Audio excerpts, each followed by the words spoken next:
Yo, yo, yo. What's good, everybody? Welcome to Get Money Affiliated, where I talk about Forex and crypto assets, news, and analysis. I am Shaw Smith, also known as Trade Smith. And we're going to get into it today, guys. I got something. Um, I'm telling you, the revolution is on its way. I'm telling you, the revolution is on its way. What we're going to talk about today is the Internet of Value. Okay, we're going to get straight into the Internet of Value. Um, First off, if you got Twitter, um, give me a follow. Trade Smith, give me a follow. I like to post more frequently. I like to post some crypto stuff. I'll repost or retweet. Just news and different stuff that's coming out. I mean, Twitter.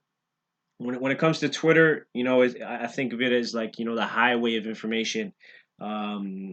Information, news. That's where I get most of my news. I'll be honest. I know it's kind of sad, but it's a highway of information.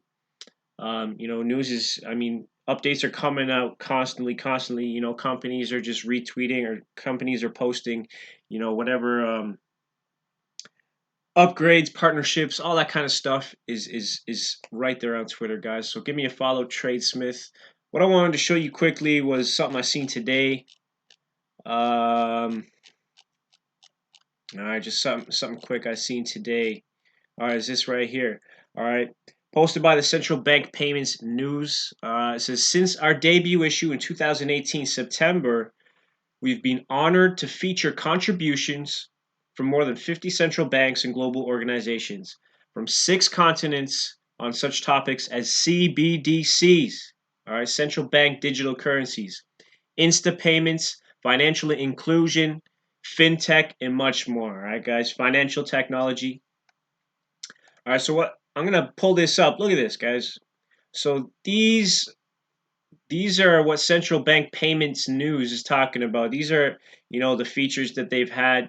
These are the companies, these are the institutions, right, that are looking at, right, financial technology, instant payments. These countries are looking for CBDC, central bank digital currencies. So take a look at some of these, right? Bank of Ghana, Central Bank of Ireland, I'll just name some. Bank of Canada, Netherlands Bank, Bank of Indonesia, right? What else we got here? Bank of France, okay, Bank of Ukraine, Bank of Japan, Bank of Jamaica, Bank of Mexico. All right, guys, like Bank of Pakistan, right? Reserve Bank of Australia, okay? Visa is here. BIS, Bank of International Settlements. Okay, guys, so you can just look at this list. And these are some heavy hitters that are looking at adoption. They're looking at adopting financial tech, right? Fintech. They're looking at adopting new financial technologies, right? Payments Canada, okay? Interact. So look at this. If you watched any of my last videos, you're going to know what this is right here. Ripple. Ripple. All right? You know exactly what that is. And we're going to be going into a Ripple article that actually goes into the Internet of Value and kind of, what it is and just a little brief overview of what to expect when I say the Internet of Value. All right, so take a good look at this, guys. This is crazy. There's some big things going on. Okay, the European Payments Council, right? EPA Africa. Okay, so you've got some heavy hitters in here that are looking for a change. They're looking to adopt. All right, so we're going to get into this article here. It's going to be a quick video, guys. Just this article. I'm going to go through it really quickly. You can find it on Ripple's website and their insights. This was actually posted in June 21st, 2017, guys. Okay, so it's like 4 years ago. And this was the vision even back then, okay? And I can see it coming to fruition in front of my eyes as we speak now, right? These things are in motion. So check this out. The Internet of Value.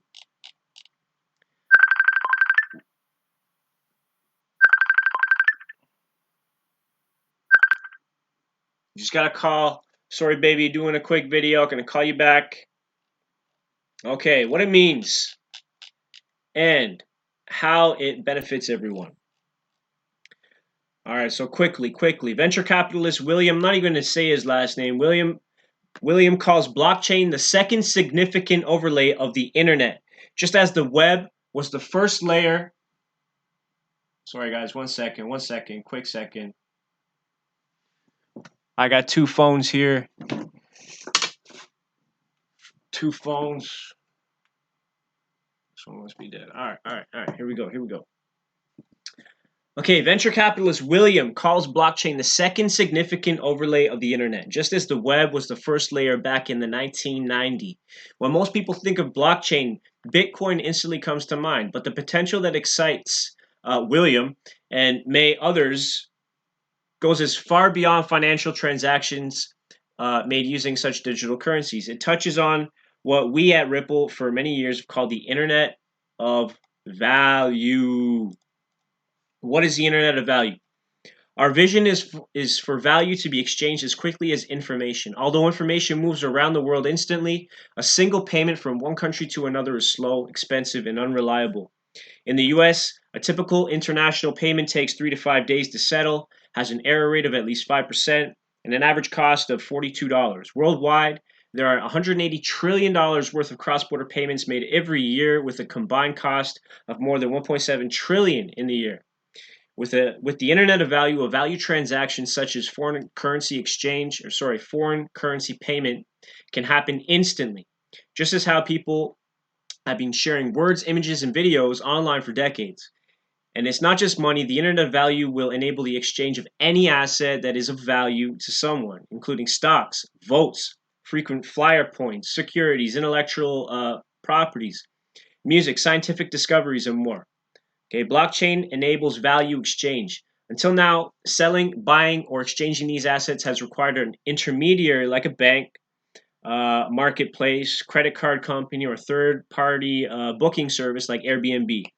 Blockchain technology, including Ripple solutions, allows assets to be transferred from one party directly to another with no middleman. Okay, we're cutting the banks out, right? No middleman, no intermediary. The transfer is validated, permanent, and completed instantly. At last, value will be able to move around the world as information does, right? It's kind of crazy to think, I can send you a picture. I can send you information instantly. But I can't send, in today's age, I can't send you money instantly, right? Yeah, okay.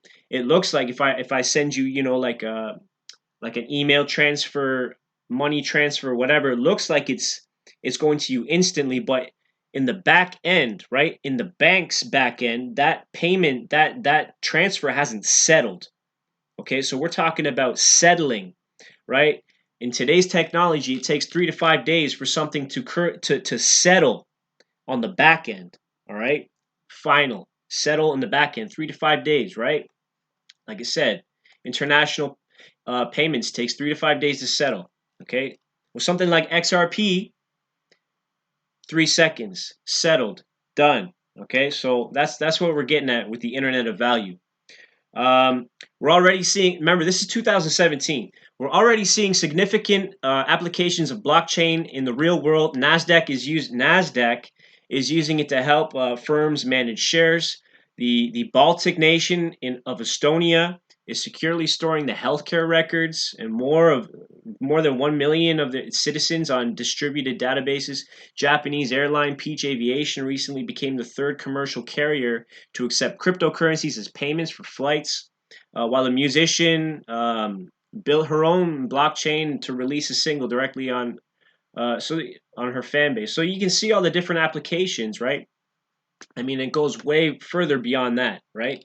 So connecting blockchains is the key. So it's all about interoperability. It's all about connecting all of these different blockchains to get the internet of value, right? The network of value. At the moment, there exists a multitude of competing blockchains which do not necessarily connect with one another. So assets cannot be exchanged like information just yet. For the Internet of Value to become a reality, industry standards must be adopted in order to homogenize the world's different financial systems. So it's kind of like, for example, let's say you have an email with like back in the day AOL, and I have an email with let's say Hotmail. If it wasn't interoperable, because we're with different email providers, we wouldn't be able to share information. But because it's all interoperable, we're able to share information with any email. Doesn't matter what server you're on. Okay, so that's what interoperability and how big interoperability is. Okay, so this is why Ripple, along with growing community of financial institutions and payment providers, support Interledger Protocol. Okay, so ILP. You'll hear me talk about this a lot, which standardizes how to instantly settle transactions across different ledgers and networks. The ILP can be thought of much like the protocol HTTP used in web address that became the global standard for online information exchange. So we're coming to the next stage of the internet, guys, and the protocols are coming out, man. And you are able to basically invest into these protocols in a way, not like you had the chance to invest in the HTTP back in the day. That protocol, how would you have been able to invest in that, right? So now's the time, now's the opportunity, man. Many opportunities. So critically, ILP can allow all assets of value, including cryptocurrencies like XRP, existing currencies like the euro and US dollar, and other securities, stocks, bonds, and commodities to be exchanged by people. Ripple's vision for the second era of the internet. So this is what their vision is. At Ripple, we believe the most significant benefit of the internet of value will be for payments. We provide one frictionless experience to send money globally using the power of blockchain. Making cross-border payments faster, cheaper, and reliable will bring major benefits to consumers, businesses, banks, and governments, while also introducing a standard protocol for how every institution and individual connects across various networks to exchange data.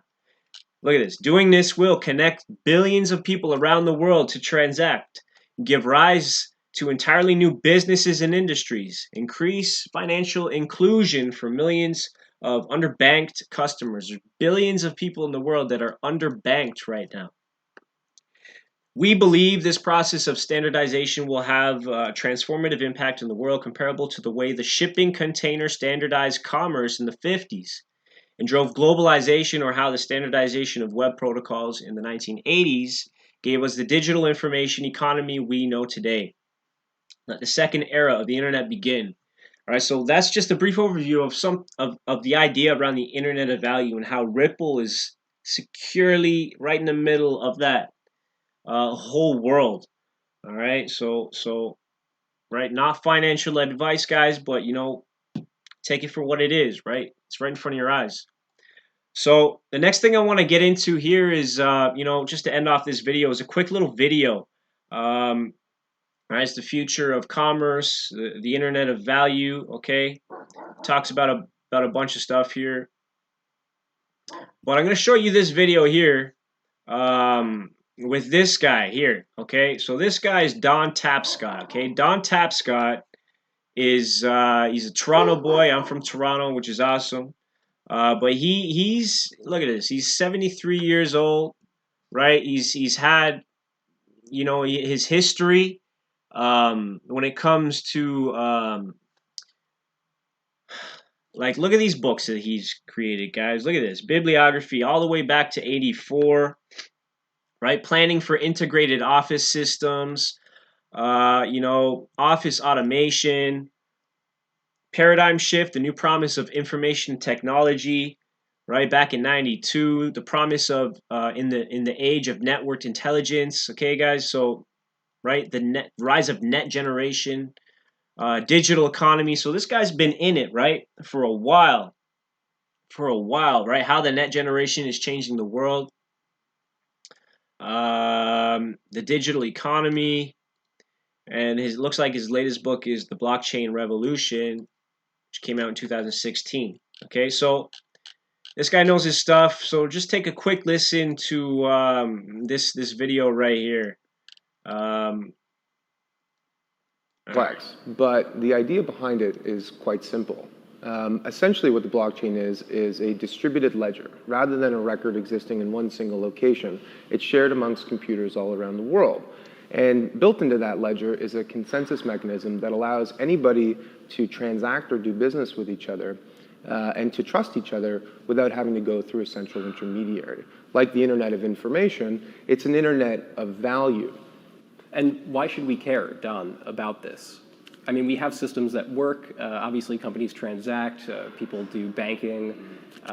Well, most people think about the blockchain and its impact on financial services, and to be sure, that can be revolutionary. I mean, the financial services industry is kind of arcane. It's sort of like Rube Goldberg, you know, you tap your card in a Starbucks and this bit stream goes through a dozen different computers, and 3 days later, somebody gets paid. And some of those mainframes are from the 1970s. Well, with blockchain technology, there would be no 3-day settlement because there would be no settlement at all. This is just a shared database. So this holds an opportunity for that industry to cut out huge costs to deliver way better value for customers. And it's not just around transactions like that, it's every part of the industry. But financial services is just the tip of the iceberg for us. What other kinds of applications do you foresee the blockchain being implemented to do? You know, down from the most mundane to the most crazy idea that you could conceive of? Well, I think perhaps one of the biggest opportunities is to completely reinvent some of the institutions in society that we've used to build, you know, the modern capital system, the corporation being first among them. Blockchain technology significantly reduces a lot of the transaction costs that prevent us from organizing capability in networks and force us to organize them vertically in companies.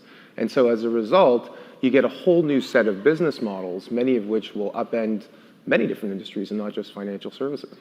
So consider something like the big disruptors, Uber, right? Well, Uber could be disrupted. You don't need a $65 billion corporation to do what Uber does. It can simply be a distributed application running on the blockchain. And you need a car, you hit the button, it looks exactly like Uber, only it's software. And all the transactions are resolved not through a big corporation, but through a consensus community that's establishing every 10 minutes a block of what has occurred. So you look at every part of the economy, every single type of business can be turned on its head with this technology. All right, guys. So you heard it. Tapscott, you heard it from him. Some big things going on.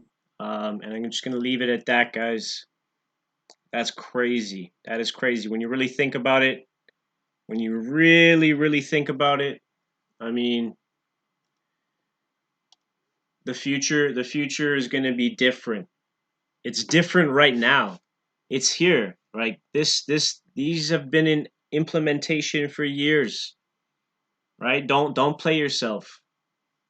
Don't play yourself, guys.